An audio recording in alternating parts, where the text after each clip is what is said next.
રાજકોટમાં ડિમોલેશન મુદ્દે ગૃહ રાજ્યમંત્રી હર્ષ સંઘવીનું નિવેદન સામે આવ્યું। ગેરકાયદે બાંધકામ દૂર કરવામાં આવશે, લોકોને હેરાન કરતા ગુનેગારોને છોડાશે નહીં। સરકારી જમીનો પર ગેરકાયદે બાંધકામ કર્યા, આવા આરોપીઓના બાંધકામ તોડી પાડવાની કામગીરી। कोई भी गुनेगारो टपोरीओ राज्यना सामान्य नागरिकों ने कोई भी प्रकारे हैरान गति ऊभी करे,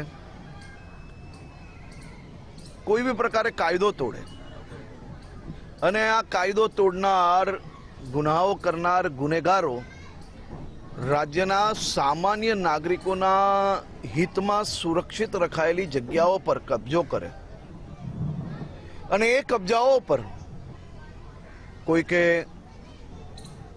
वेपार अर्थे दुकानों बनावी होय, कोईए गुनाओथी मलेली रकमना माध्यमथी पाक्का मोटा मकानो बनाव्या होय, आवा गुनेगारोने शोधीने सरकारी जग्याओं पर बनावेला मकानों ने ध्वस्त करवानी कामगीरी गुजरात पुलिस द्वारा चाली रही है।